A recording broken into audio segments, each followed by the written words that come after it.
Okay, very good. Okay, well, welcome. I'll give a short introduction on AI academic entrepreneurship in Utrecht. I'm Mirko Lukacs. I'm a business developer and investment manager for the knowledge transfer office of Utrecht University and University Medical Center, and I'm specializing in digital innovations, in particular in areas such as e-health and e-learning. I personally have a career background in the ICT industry as a market analyst. I've also held positions in mass media, public television and radio. Since 2012, I'm working in Utrecht with researchers in particular software innovations. So Utrecht is a very vibrant place if you talk about AI, like also other cities are, like Amsterdam and Nijmegen. But I think what is very special about Utrecht is this multidisciplinary environment. So we do have a lot of human capital, of course. We do a lot of research and innovation. We have startups and scale-ups, you name it. But when we look at the researchers, we have researchers working on AI innovations and solutions in areas as education, healthcare, public services, financial services, energy, mobility, security, you name it. And what is very interesting to see is that there are a lot of crossovers in collaboration between, for example, different faculties, the faculty or Department of Computing Sciences and Social Sciences and the hospital. And in addition to that, we recently have also a ROM, an investment party in Utrecht, and we have organized a hub on AI in Utrecht, which is all collaborating with the National AI Coalition. And yeah, if you count it, we have all over the place. We have researchers. We easily have more than 100 researchers, PhDs, and professors doing some research related to AI. And maybe, as some of you may know, we also have already some AI labs. In particular, in practice, the National Police Lab, the AI and Mobility Lab, they are already in operation. And we also have the some in preparation, like the Sustainability Lab, Media Lab, Education Lab. Education, of course, is a very big topic in Utrecht. A lot is happening in the area of e-learning. And well, some new also coming up.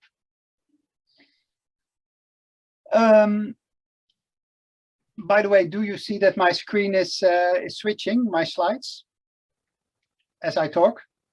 Yes. Okay, very good. Just to check.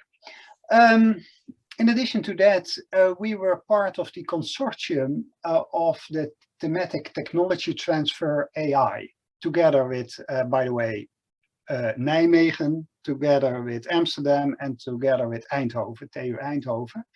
We've set up a consortium for a 8 million euro subsidy for TTT, which means that you get subsidy for technology transfer in the area of, in this case, AI, and an investment fund of 5 million euro to help bring startups to the market and to fund them.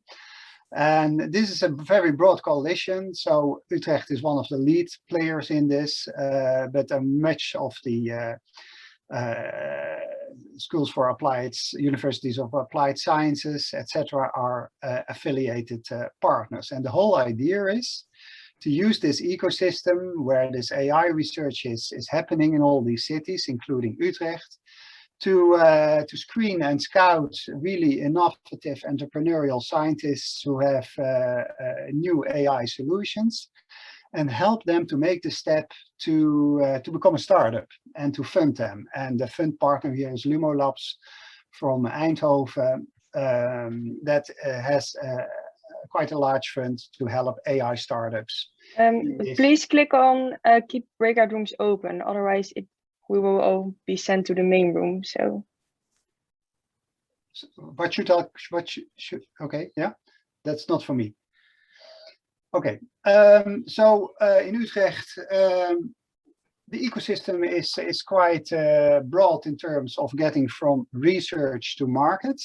We have Utrecht Holdings, that's where I'm working for, which is the knowledge transfer office, and we deal with IP and patents, and we help with spin-offs and spin-off investments. We have research support offices of Utrecht University and medical centers that help with grant support and collaboration agreements. And we have Utrecht Inc., which is our startup support incubator, providing a lot of validation programs, acceleration programs, pre-seed funding, and office space. I just want to give you two examples of exciting examples, I think, of digital startups we've had here in Utrecht that I actually have supported as a business developer and as an investment manager, because we've also invested in them. In the first place, that's in the area of education. It's a dialogue trainer. They have developed for students in medicine, students in veterinary, students in psychology, a serious game where you can practice professional communication, patient communication, for example, with a virtual character, as you can see here on the right side of the screen. You can have a dialogue with such a person, for example, a patient, and you get some fixed answer options, and you run through a full dialogue, and in the end, you get feedback of what you did well or where you could improve. And this is used for students in these areas at Utrecht University, but it is now also used in many other sectors, not only in education, but for example, it's also used by the Ministry of Justice for all the Dutch prisons to train their prison guards and how to communicate with their prisoners, for example.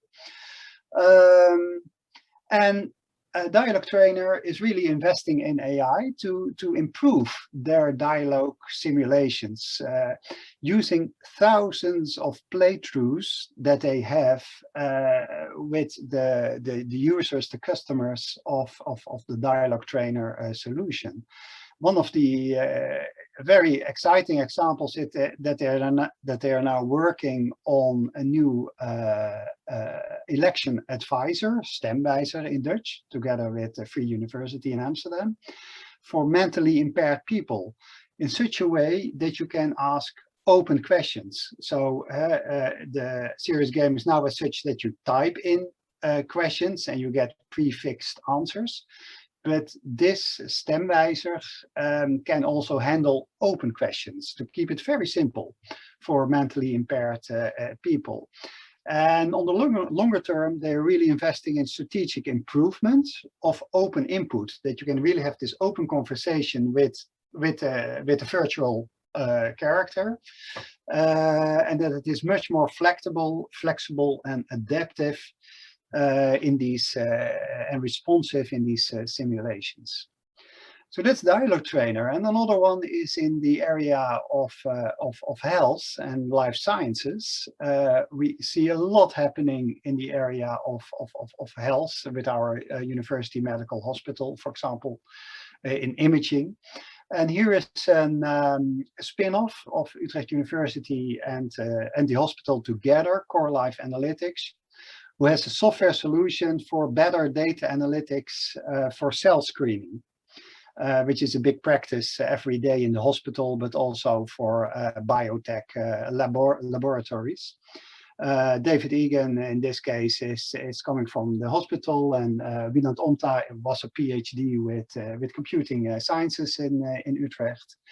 And they have a solution that speeds up the cell screening enormously, dealing with enormous amounts of imaging data from the cell screening. And they are now trying to apply deep learning to cell screening analysis. And that basically is to better use image analysis of cells, how these cells develop.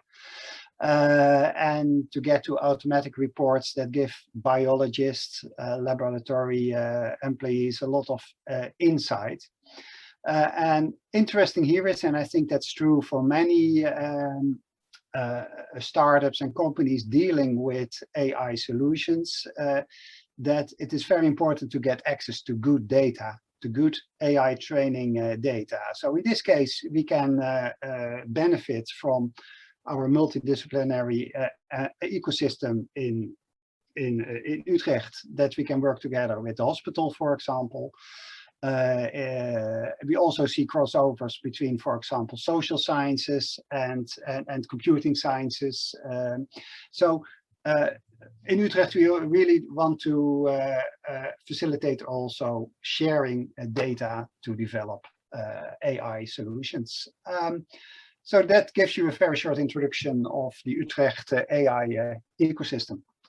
If there's time for any questions, I can take them now.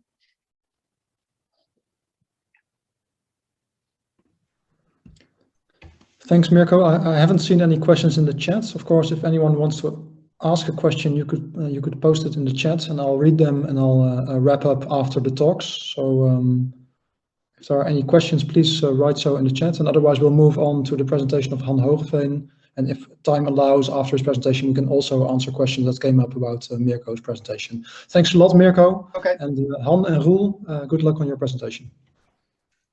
Okay, thank you. I want to start sharing my screen, and I hope it works.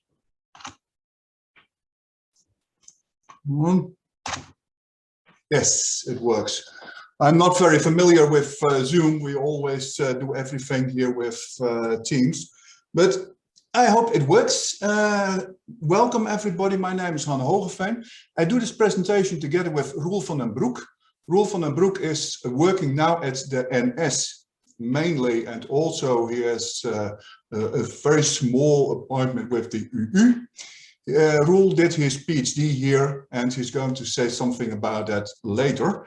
I think I'll try to keep it short. So here's a very short agenda, but my main message will be, I want to give you an impression of what we are doing, and especially why it might be a good idea to collaborate with us, so that I want to gain your trust. Okay, we are working in the AI and mobility lab, but we are a group of researchers. We've been working on AI for a long time now, and we recently founded this lab to improve the collaboration, not only between the researchers working on AI here at our department, but also to make it easier to get in contact with companies, etc.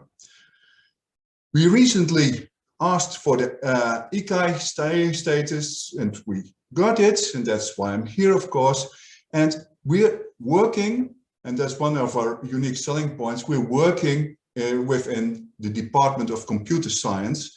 And that also means that we have a lot of students here who can help us. That's really a big advantage, to be honest. Okay, the goals of our lab, well, you can see them there, but I can just summarize it. Every researcher says it's great to do research, and I can add to it, it's great to do research on something that there are people who are interested in the outcome. So we want to work with companies. We really want to work on problems that are relevant for society. We want to do research. It simply means we don't want to do the standard things like just programming, etc. There should be a research component in it, but we would like to get in touch with society to solve problems that are relevant for companies. Okay, the people that are involved, we have 3 key researchers, but there are also many other researchers involved. Marjan van den Akker, she's the coordinator of the lab. Furthermore, Mehdi Astani, he's the head of the, well, what we call the agent group. And there's my name here, Han Hogeveen. We have several PhD students. We have 5 students who are working what I consider to be the core of the mobility lab. There are more to come, but there are also people, PhD students working in other projects that are related to mobility. Okay, and also very important, just what I already mentioned, there are also students involved from computer science, and they're both in the bachelor and in the master. And I'm going to explain that a little later. The techniques that we apply, everybody says it's ICAI, but before that it was called operations research, agent-based simulation, data-driven approaches, and human-centered AI, but it all belongs to AI. These are well-established techniques that we know a lot about, at least we claim to know a lot about it. Okay, our main partners are the Dutch Railways, Qbus, the bus company that, for instance, takes care of the bus transport here in Utrecht, and ProRail. And you may wonder, oh, these are all companies that work in public transport. Well, if you're not in public transport, don't be afraid. It's not a prerequisite that you work in public transport. We have a focus on transportation and logistics.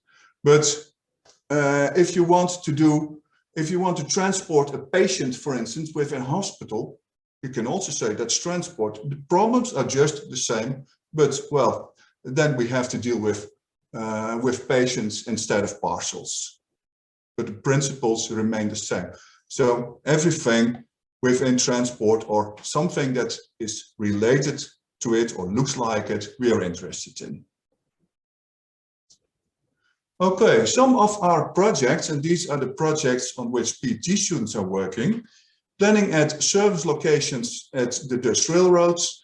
Roel van den Broek is going to say something about that later. We have a project with Qbus, for instance, and this one in which I'm involved. We're trying to find the best plans for scheduling the buses so that you need fewer buses and get better service and also make it cheaper. So that's really something that's important for society. Next to that, we have the early warning for out-of-control situations in railway systems. This is a project that's funded by NWO together with NS and ProRail.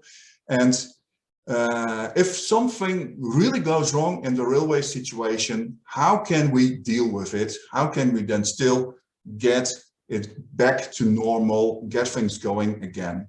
And also, there's a new project that's just going to start, multi-agent systems for ProRail. Okay, these are the PhD projects, but there are several ways to cooperate with us. You could, for instance, start with a PhD project. It lasts 4 years. Everybody in the company says 4 years, that's long. You shouldn't forget there that you get results within 4 years. You don't have to wait the full period of 4 years, of course.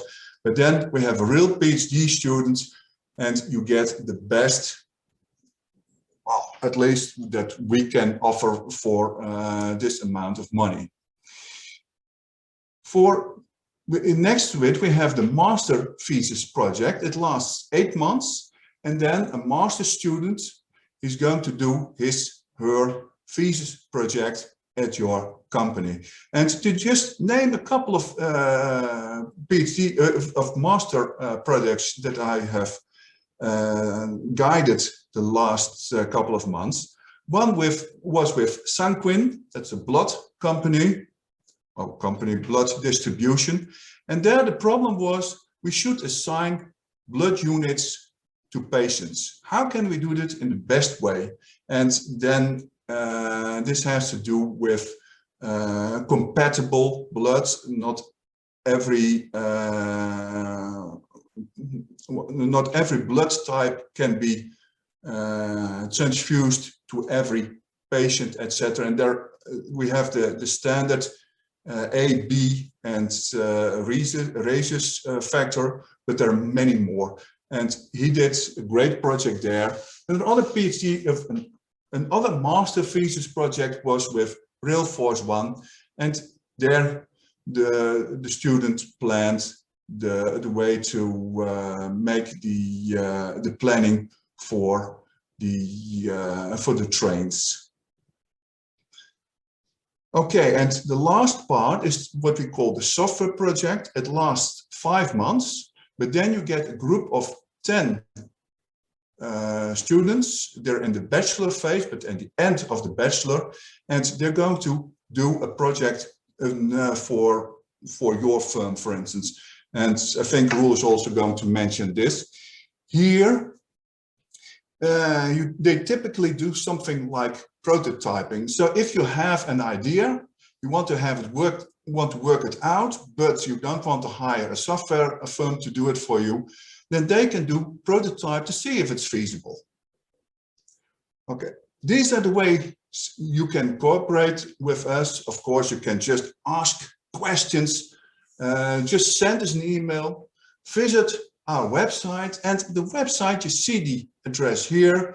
Of course, nobody will remember it, but if you search for UU, Utrecht University Mobility Lab, then this is the first hit.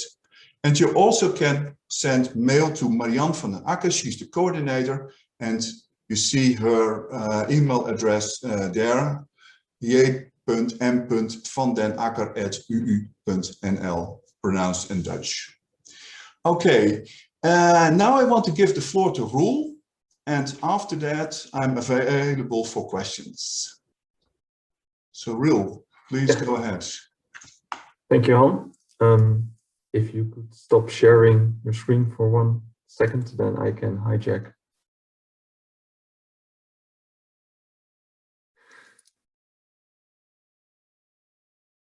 There's a red button with stop share at the top. Yeah.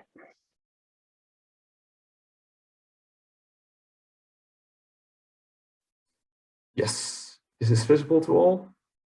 Yes. Great. So yeah, as Han mentioned already, I'm Roel van den Broek. I'm currently working at NS. And for your years before that, I did my PhD also in cooperation with NS and Utrecht on the concept of train shunting. So I'll give a short introduction into the problem, and then I'll talk about what we did and what the results of the cooperation of Utrecht and NS were. So, yes, so the problem of train shunting at a major station during, for example, the night or at the end of the day, trains come in, but they do not have to depart again immediately because during the night we do not need as many trains as during the day. So what happens then is the surplus that we have is stored at railway yards. And this is a schematic overview. Here we have, for example, Utrecht. This is the major station. And here we have Cartesiusweg, which is a railway yard where we can store many, many trains that are currently not needed. And another example is here. So it's just a bunch of tracks where we can park trains on, and during the day it's not that busy. And during the night it will be completely packed. When I started many, many years ago with my master thesis, the problem that NS had was, okay, we have these trains that arrive during the night and they have to depart again the next morning. So we need to assign these incoming trains to the outgoing trains. We have to move those trains from the station to the railway yards. There we have to park them in the right order, in such an order that they can depart correctly again the next morning. But there are also small maintenance tasks that have to be done, such as, for example, cleaning, internal cleaning, and small repairs. And finally, we have to assign staff members to all of these tasks. So it's quite a complex problem. not easily solved with existing software, and also hard to place with a commercial partner because most of them handed it back because they couldn't solve it. So that's basically the starting point for me. And it was in 2015. And there we started with a smaller scope, not the entire railway yard area, but only the railway yards itself. So not the major station, and without staff. Basically because Han met my current manager at NS at the conference, and they were chatting about this problem. The end results were quite nice. We were able to find, basically to solve the problem within minutes with an algorithm, instead of the hours it takes to solve this manually. And this is, by the way, still the case. So planners are solving this problem for every night again, manually, and it takes hours. At the same time, I was doing my master thesis, and has contacted Utrecht for a bachelor project, so the software project that Anne mentioned, because in addition to planning manually, they were also planning either on paper or in Excel. Both are not ideal.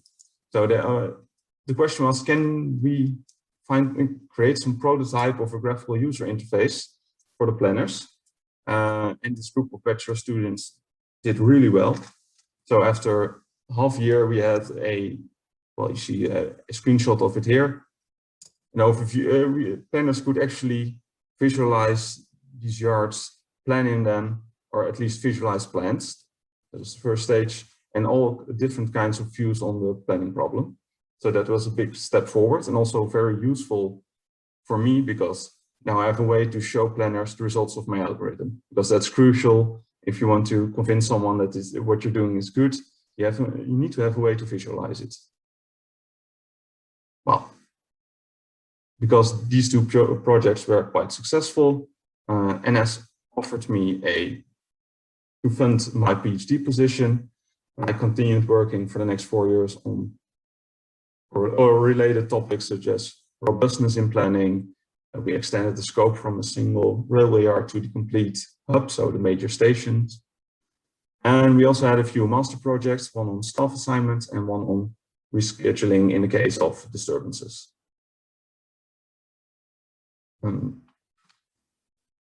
Again, we also had another few bachelor projects. One was extending this user interface to a full-blown planning tool where they also could modify the plans and input new IDs. And we had what we call train maintenance and shunting simulator. And that was basically a tool for another research project with, among others, Delft and UvA for using reinforcement learning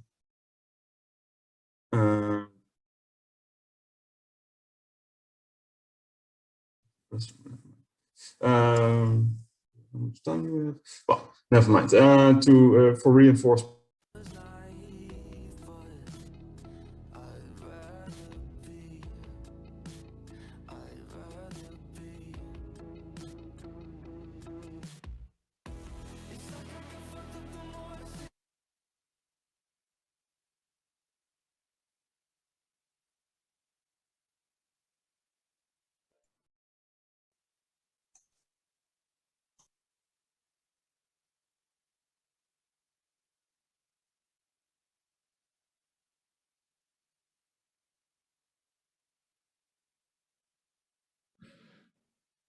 Welcome back, everyone, to the plenary session.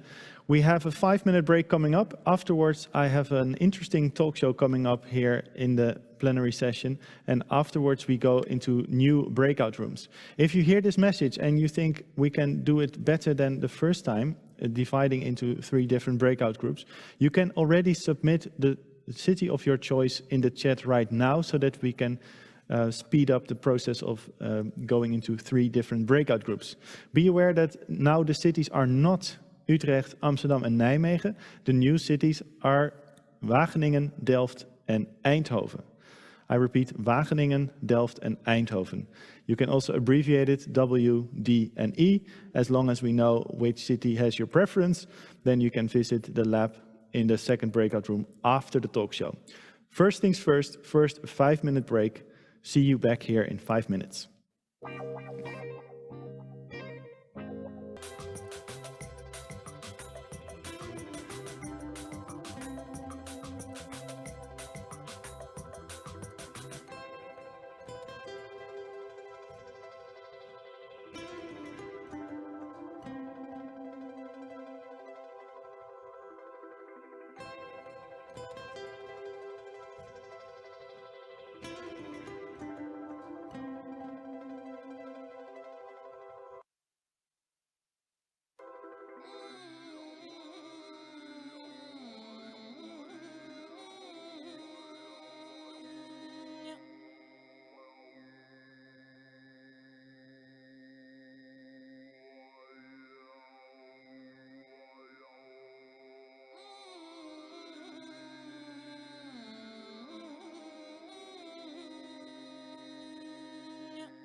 Welcome back, everyone.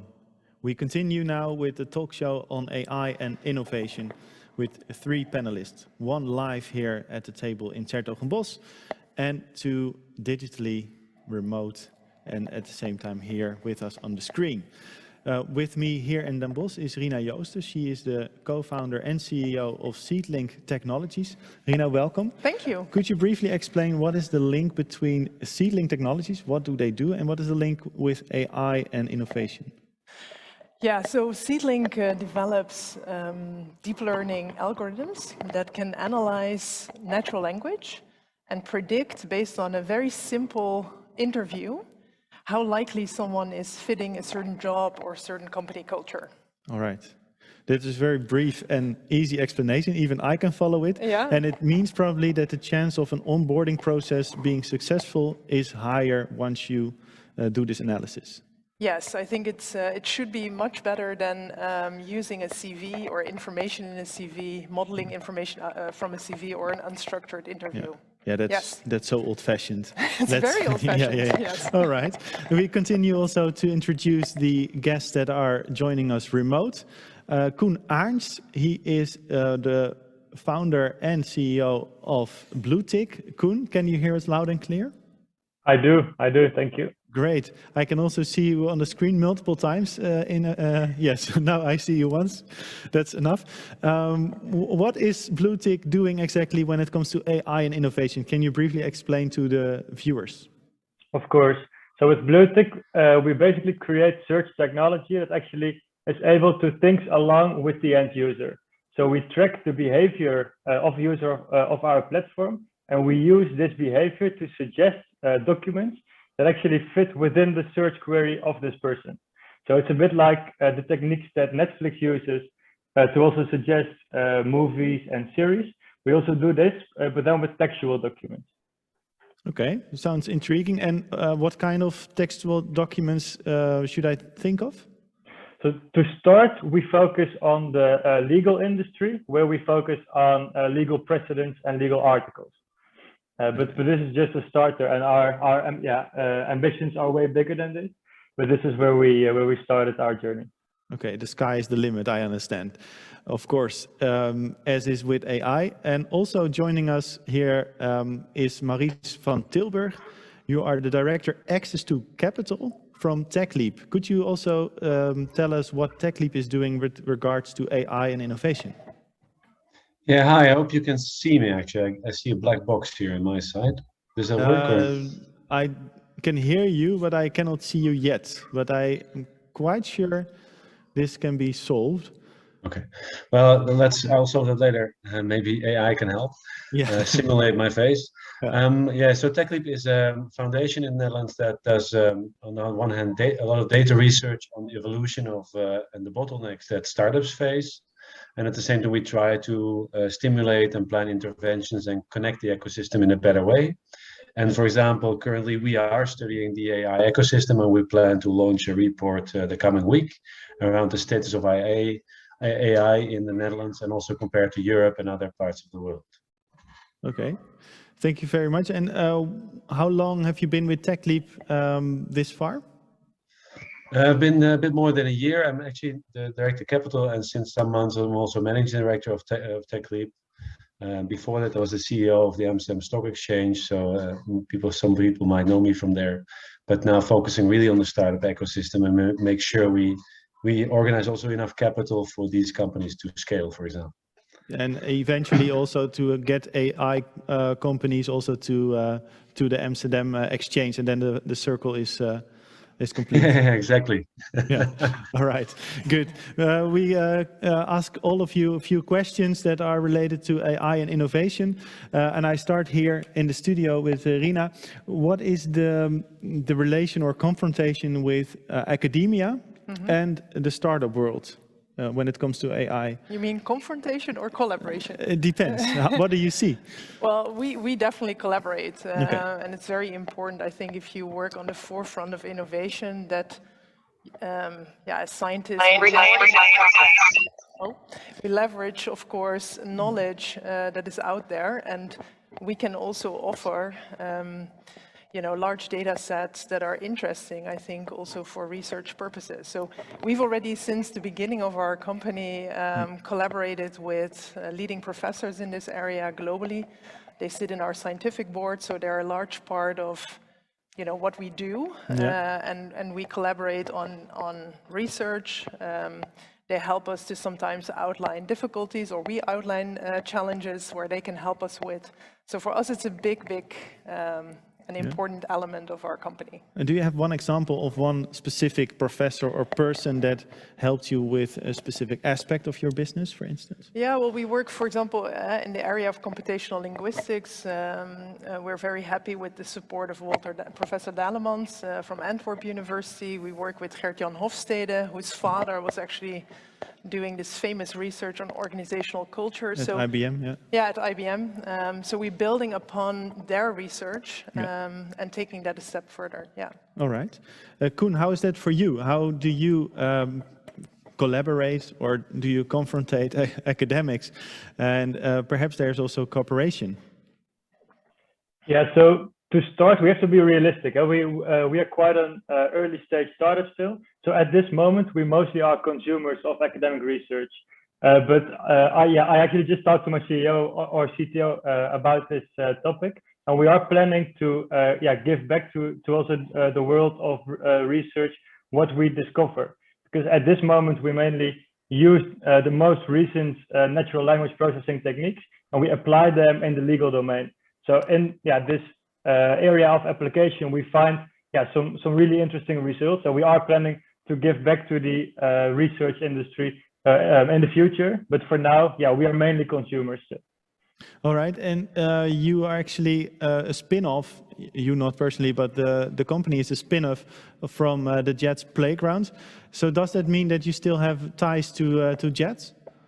Yeah, we do. Yeah. So we even though we moved to Amsterdam and Almere in the last couple of years, we do have still quite some close ties with JADS. Some of them in the NLP thesis circles, for example. Some of them just by collaborating with some more industrial applications as well. So there definitely still are some ties there. All right, thank you very much. Let's move on to Maurice. Maurice, I'm curious, as you are Director Access to Capital, if you can also get access to knowledge. I'm sure you do. And how is the relationship between startups and academia in your experience? So I think overall, and sorry for my camera not working. I don't know what's wrong. It worked all day, so it seems not to work. But anyway, so we do see that, for example, that AI, of course, I mean, has different ways of entering into businesses. It can be through startups, or it's also part of a lot of existing corporate businesses, of course.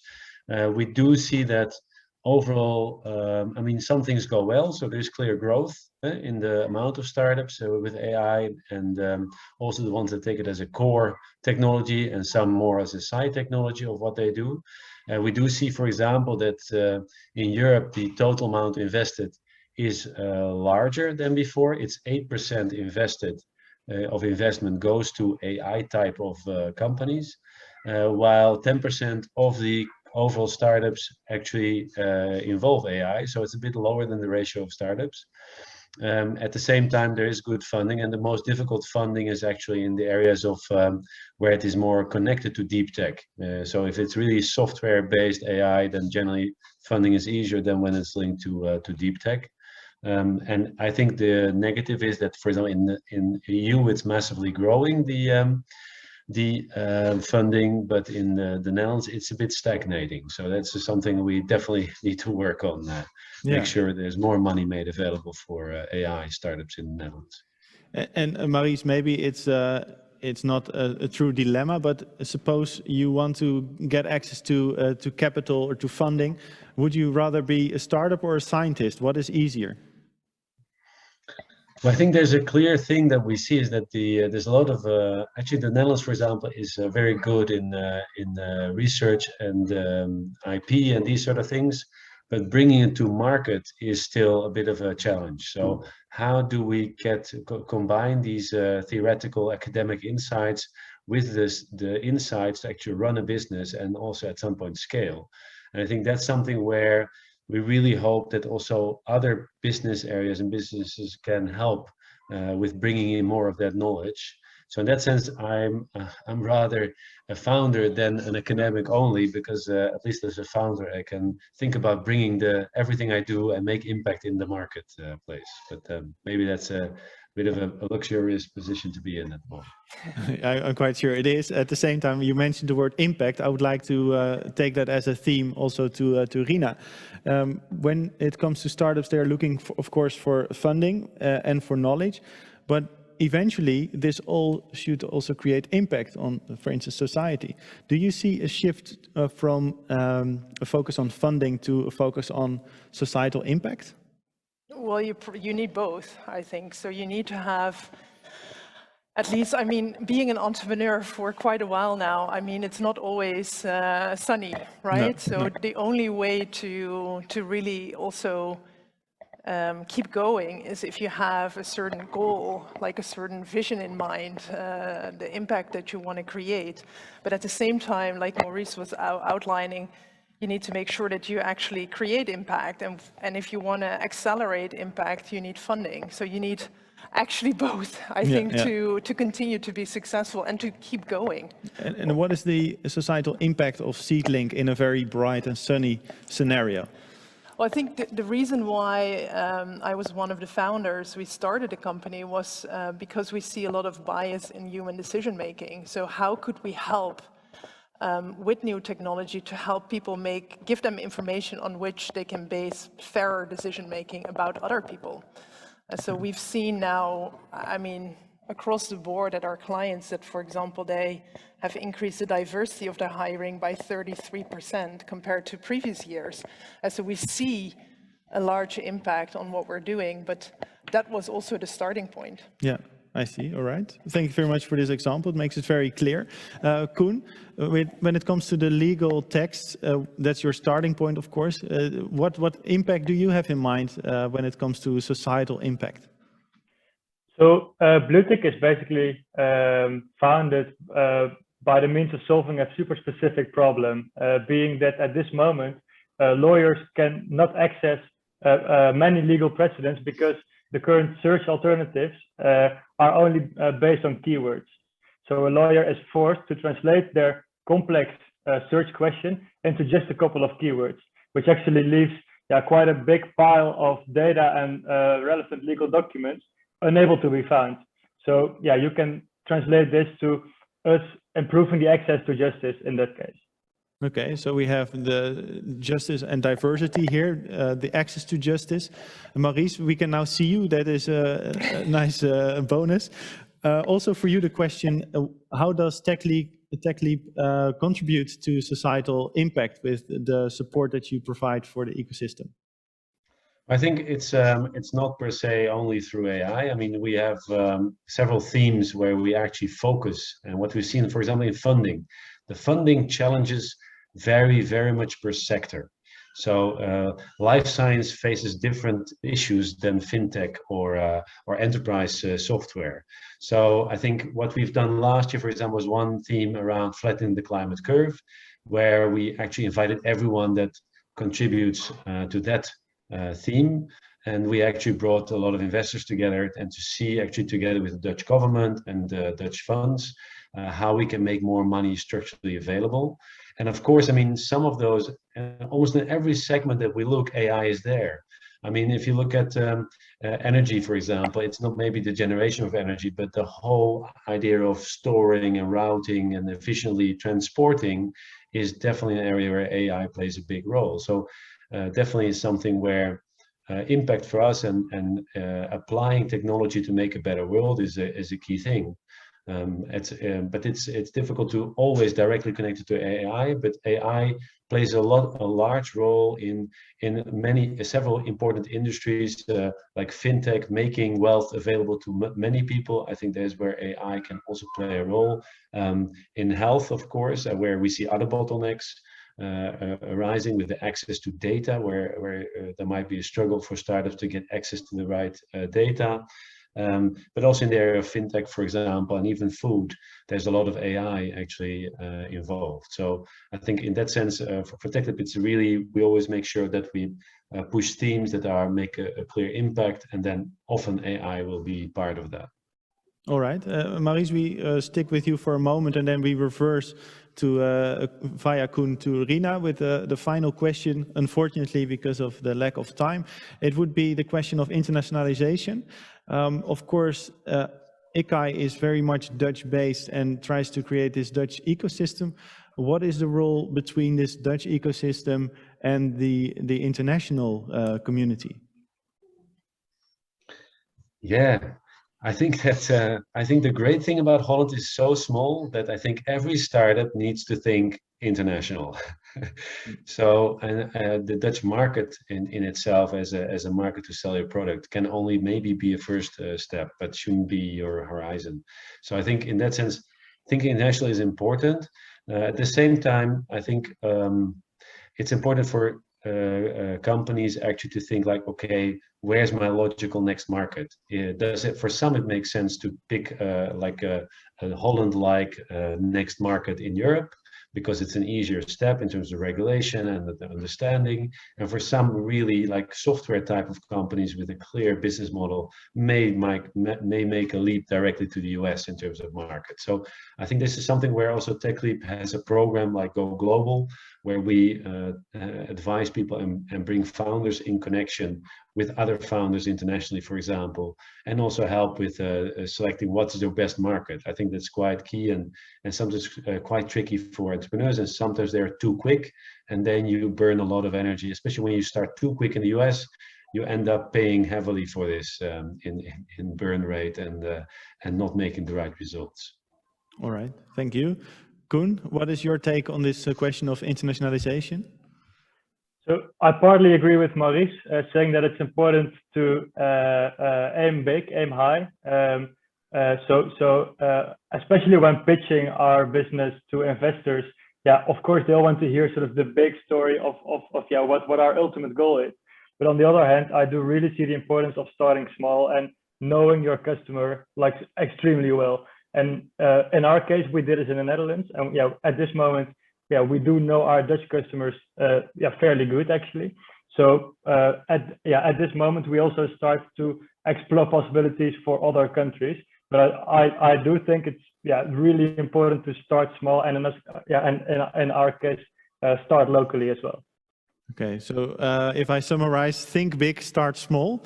That is what you contribute. Rina, what is your take on the internationalization? Well, for us, it was a little bit the other way around. We founded a company in China, actually, where I lived and worked for 8 years, before coming to become a Dutch company. So we actually did it the other way around. We now operate in 15 countries. We just opened, or we're planning to open now through partners in Brazil.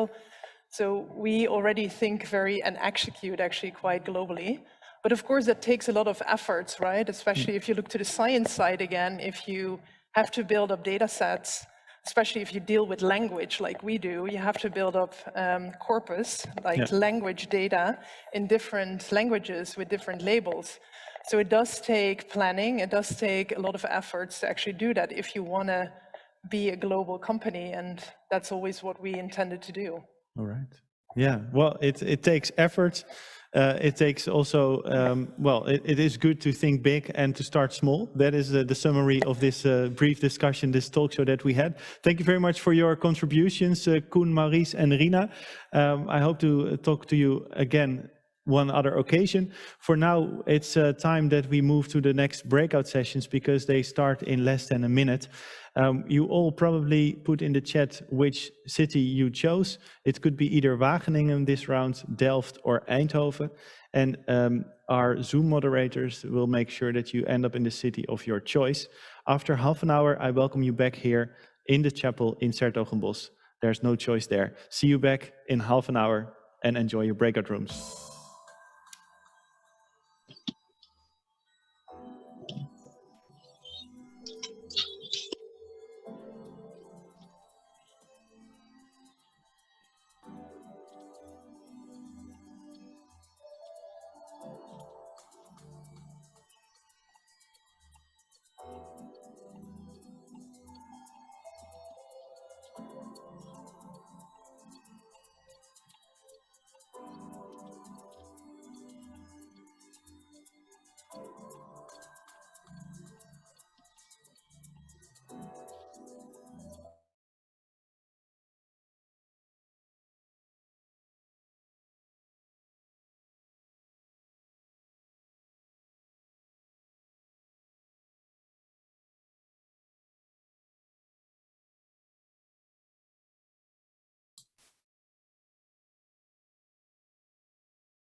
Guido, hoor je mij?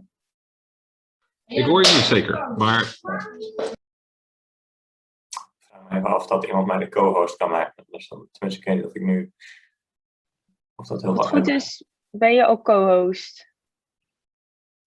Even kijken. Ah ja, top. Mooi.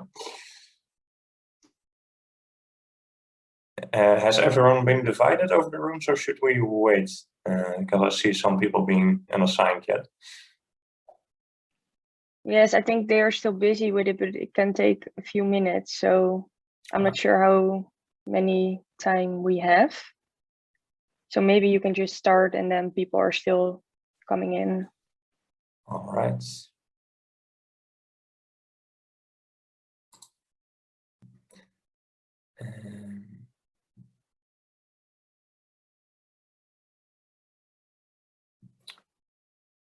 Just a second.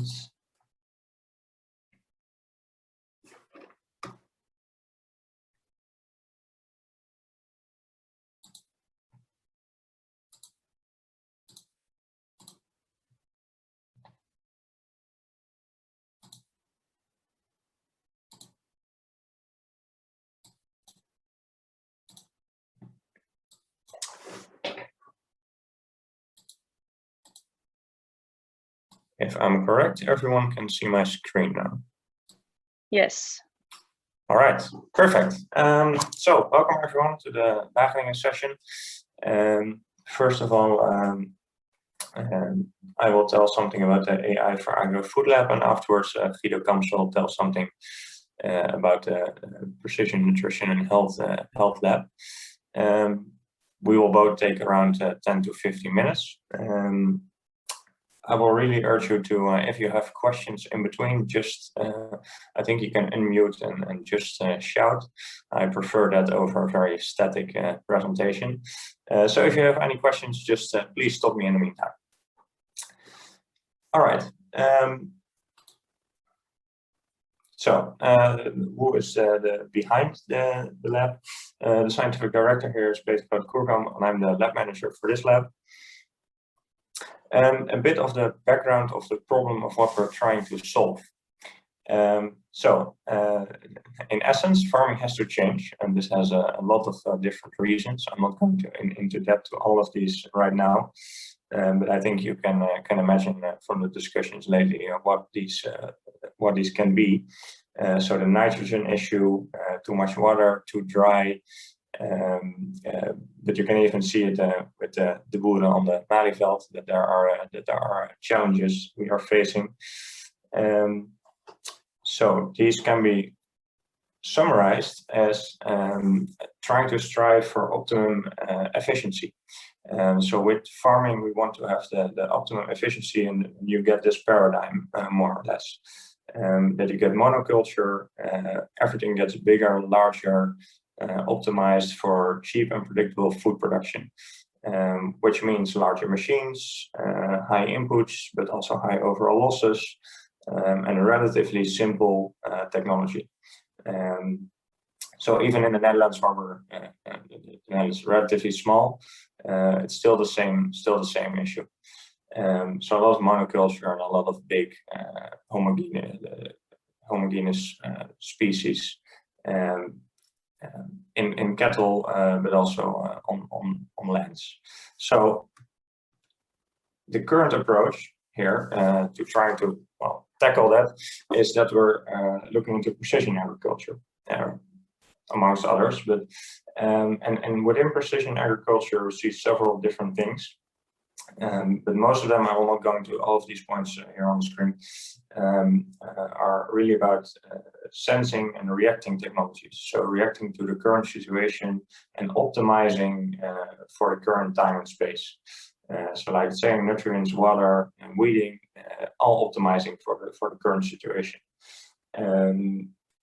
Also, of course, autonomous vehicles, but autonomous vehicles that are enormous. So enormous tractors and enormous vehicles that have deleterious effects on the land. The consequence of that is that a lot of these technologies do not really solve the actual problem that's behind it. Also, you have a lot of trade-offs. So do you want to optimize your gains? Then you have to have specific inputs. You need to increase specific inputs. For example, nitrogen, but it has a lot of trade-offs. So it's not really a holistic view. But also for the social aspects, it can be quite troublesome. Because if you continue in the current way we are farming, then basically all the technologies and everything that's developed is for the larger farmers, and none of it is really beneficial for the smaller farmers or the biological farmers in that sense. So something about the lab, because that's of course what we're here to talk about. In short, it's a collaboration between the 4TU, Radboud, One Planet, and a lot of industry partners. I will come to that later on. It's located and coordinated in Wageningen.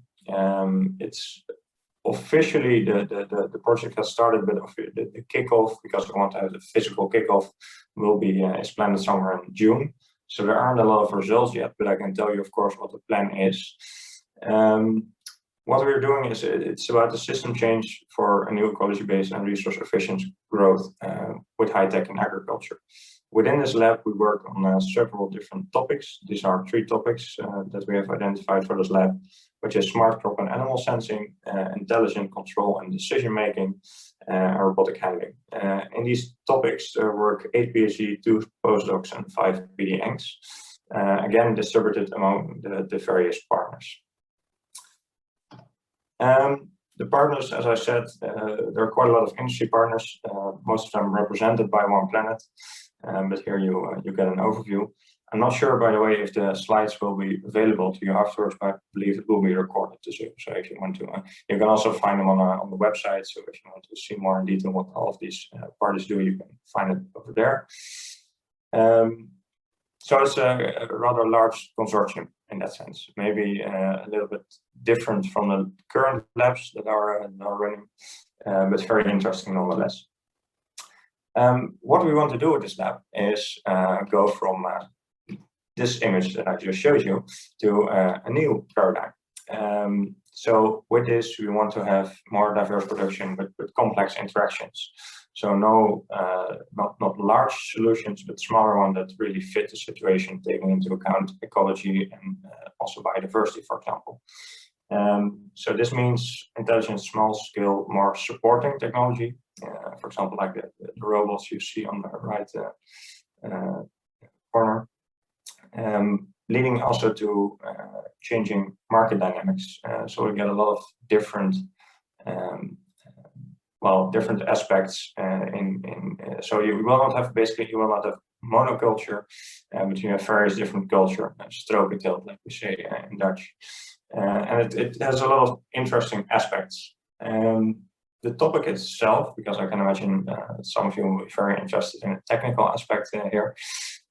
So for smart crop and animal sensing, by the way, I'm looking at the time that I have. For what was the amount of time when we do have to get back in the general room? I think you got half an hour for, yeah, and then but we get a message when time's almost over. Yeah, just to make sure that I don't have to cut Guido off very soon. So all right.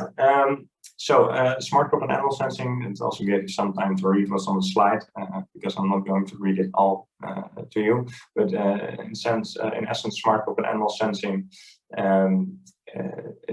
it's applied in 3 different use cases: in horticulture, dairy farming, and arable farming. And it's really about sensors and optimizing data that come out of it with the right algorithms in that sense. Intelligent control and decision making. That's really creating models that take into account the current situation. Also, of course, again, with sensors, and can do some kind of prescriptive planning for the farm in the end. So there are machine learning techniques that are used on that end. Robotic handling. I know there's, of course, a lot of discussion with robotics, AI. It's very close. It's not, well, there might be a lot of opinions. But in this case, we develop we describe robotic handling as the algorithms that we really need to steer the robots. So the main strategies that we want to follow with this lab also is what I said before, that biodiversity is taken into account. But the interesting part here is that we do not want to push technology in a sense. We want to have it really as a supportive part of the solution. So if there's an ecological solution already available, a principle behind it, we do not want to replace that with a technological solution. So it's more of a symbiosis between those two. And that's very important if you want to move from the current practice of farming towards a new practice of farming, to make sure that we have enough food in the future, but also nutritious and healthy food, on which we will talk later in the other lab. I see I forgot a slide about knowledge transfer and also about how we do this in the lab, but in essence, we work very close together in this lab also with StartLife, the accelerator on campus, with the entire ecosystem on campus. The lab will have a physical location also soon, in which all of the PhDs can come together, and all researchers working in the lab, closely in collaboration, of course, with industry. But the interesting part really is that also all the researchers can take part in the StartLife accelerator program. If they want to test an idea or have an idea, or they will get trained basically also in entrepreneurship skills, and really encouraged if they want to create a spin-off or do something else with it.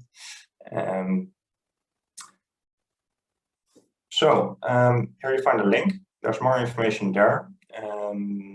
I see that I forgot my email, but that's also findable in this link. Otherwise, it's yannick.vangelder@word.nl. Thank you for your attention. Guido, shall we? Well, maybe first, are there some other questions already? I think my presentation will be much shorter, so we can also do a combined question and answer session. Yeah, exactly. Okay, so then, Guido, we can move on to your presentation, and afterwards we can take all the questions that are present. I do believe, Guido, you have some kids in the background, so if I need to take over, just let me know. I will stop sharing. Yeah, I think I can just take it over. Yeah, perfect. Now I can. Yeah, perfect. So welcome everybody. Now the only thing that I wanted to, because I had something right in the chat, but now I cannot access my chat anymore. Okay, I'll put that link to the lab and my email address in the chat so you can look at the lab later on if you want to. So my name is Guido Kamps. I'm a researcher at Wageningen University and at One Planet Research Center. And this is our One Planet ICAI lab for precision health, nutrition, and behavior. I will give a very short introduction because the scope of the lab is very broad. And I'll just give a general introduction, and then at the end I'll tell you some super duper cool stuff, at least that I find cool. That's one of the, like, one part of one work package, but then it gives an illustration of what we're doing. So the idea is that if we are able to give people more accurate, personalized advice on diet and healthy lifestyle, they will become healthier, but that advice is now often given by gathering data and giving feedback by a human. And humans are expensive, they make errors, they are very expensive to train, it takes a while before they're ready. I have a baby from 6 months old now. If I want to make a dietitian out of him, it will take at least 24 years, and maybe AI can do that much more quickly. So we can use sensors to monitor people, we can use sensors to monitor behavior. That's all not new if you're in the area of AI. But it is very difficult in the area of food. So that's why we're going to talk a little bit about nutrition. The partners of our lab are very diverse. So we have people from the food industry, we have people from Artemis, for example, who are in sensors, Salute, who is in giving people app-based health advice, connected care, creating solutions for the healthcare industry. So very different, diverse group of partners with whom we are very happy. Our lab is divided into 4 work packages. So the first is on specifically dietary assessment, dietary coaching. Second on monitoring cognitive decline and also performing interventions. Third is on the chatbot, so real natural language processing, and how to get, for example, for elderly people, a chatbot that can help you eat well or ask you how you're doing before a human needs to intervene. And as lastly, orthostatic hypertension detection using wearable sensor technology. Now, this is an overview of all the people who work there. So you can see if you see some familiar faces if you want to hook up with any members of the lab. And after I stop sharing, I'll put my email and link to the lab in the chat so you can take a look later. So we have a diverse group of about 8 PhDs, 2 postdocs, and a good group of supervisors. I'm going to explain to you a little bit about work package A, work package 1 very shortly. And my question for you is, if you were asked by a dietitian what you ate last Wednesday, so not yesterday, but the Wednesday the week before, last week Wednesday, how well would you know what you had to eat the whole day? It would be lovely to hear it for real. You can also put it in chat, but then I can't see it. But I'm just going to guess it takes, you're like thinking, was it Wednesday? Was it a special day? Did I have my usual breakfast? Then let's imagine. So can I ask somebody who's still with us and not secretly getting coffee? Can somebody answer, what did you eat for breakfast last week Wednesday? Breakfast I will know, because that will be yogurt with muesli, which I eat every day. Ah, perfect. And so Marcel, thank you for answering. But how many grams of yogurt and how many grams of muesli? And was it full fat? No idea. Full fat yogurt? No, of course not. Half or skimmed yogurt? 0%. 0% even. Skier or so. Okay, and then you, like, a dietitian will ask you all these annoying questions. Was it muesli? Was it Albert Heijn Huismerk, or was it like fancy muesli with nuts and blah blah? So it's very complicated because we need that information to get to gather how many calories you ate or how many selenium you got into your system.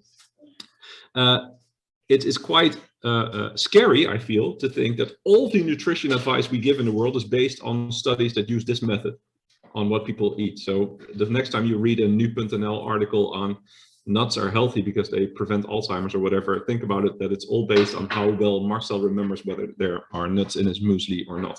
It's very difficult for these types of things. So we want to make that a little bit easier.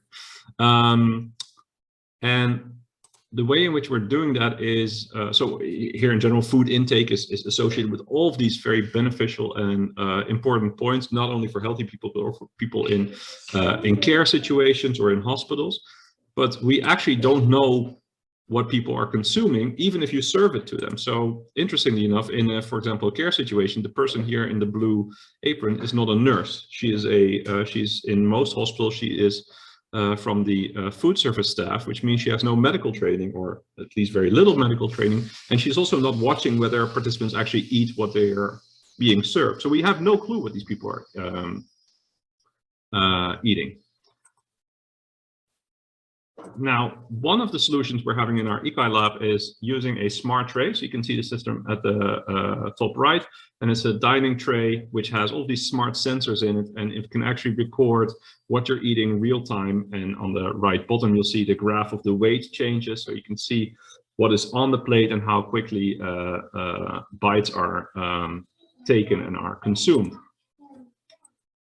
Now, that is all nice and dandy, but we're trying to expand that even with something I think is more cool, namely this last point, the hyperspectral analysis of macronutrient contents of food. So what we're doing is we're taking this space bazooka and pointing it at food, and that allows us to create graphs like this.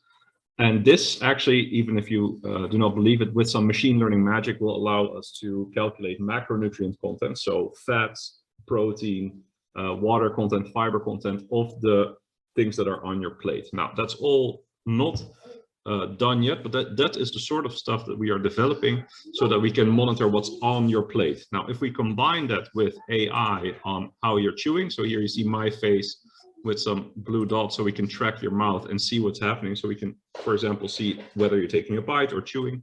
If we combine that with our hyperspectral analysis on what you're eating, we have a full picture of what you're eating, and Marcel will not have to remember, but he can just tell me he could just load from his app, like, oh, last week Wednesday I had this specific muesli with this nutritional content, and that's what I had, and that was it.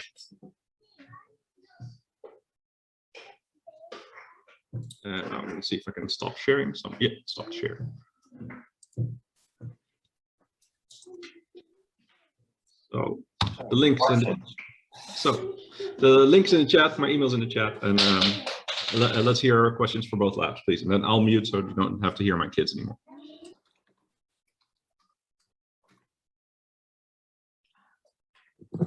Are there questions? Yes. Can I ask a question?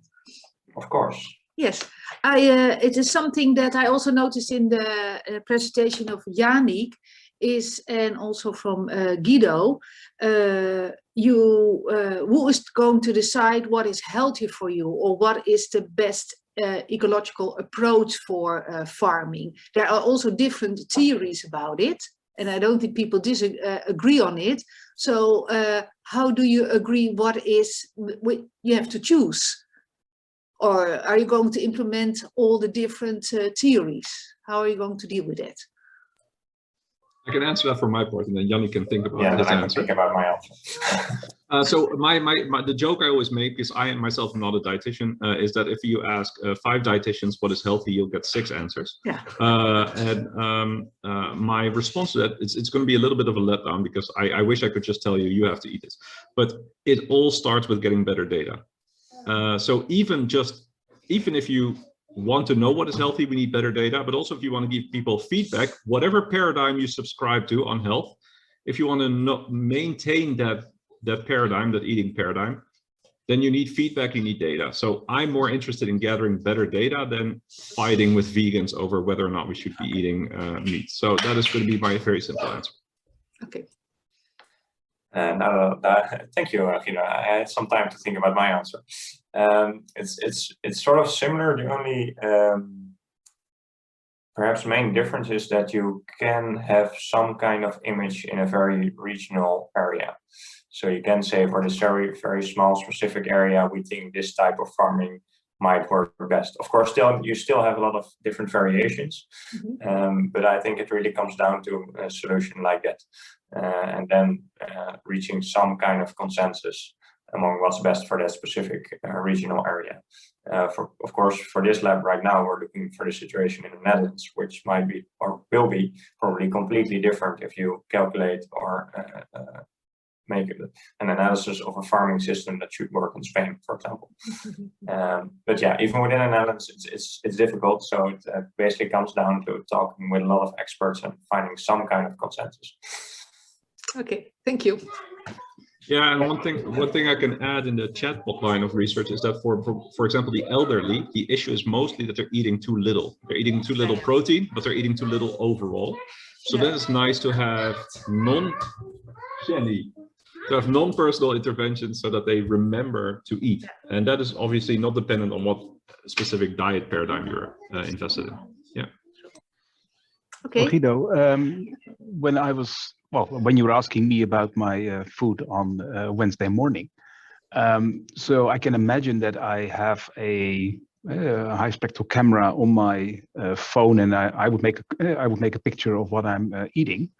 But how would you implement the computer vision part that you were indicating? I mean, I don't expect in the morning that I will be looking at my camera all the time to see how I'm eating. No, that's a very good question. So the problem with this line of research, in my view at least, is that all of this research on chewing or biting or facial analysis, it all comes from groups that first trained in emotion recognition.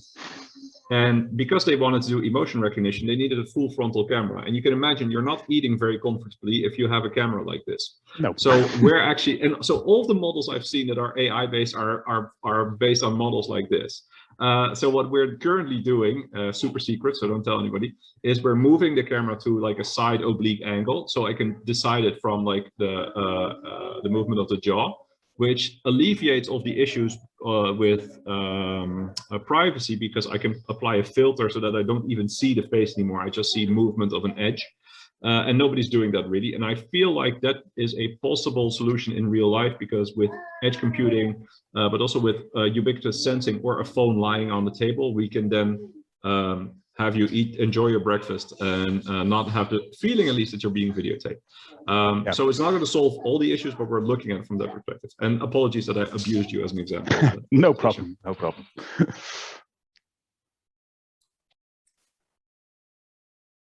By the way, we are being videotaped now, so your super secret part is a bit out of the window. Okay, luckily it's not that secret. Nobody is. Any other questions?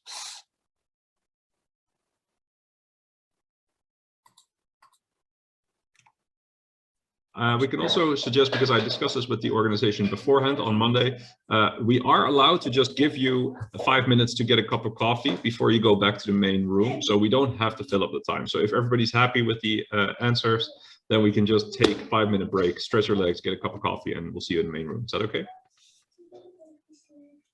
I think that's fine. Thank you. Okay, good. So, right. yeah, thank you very much. Thank you all.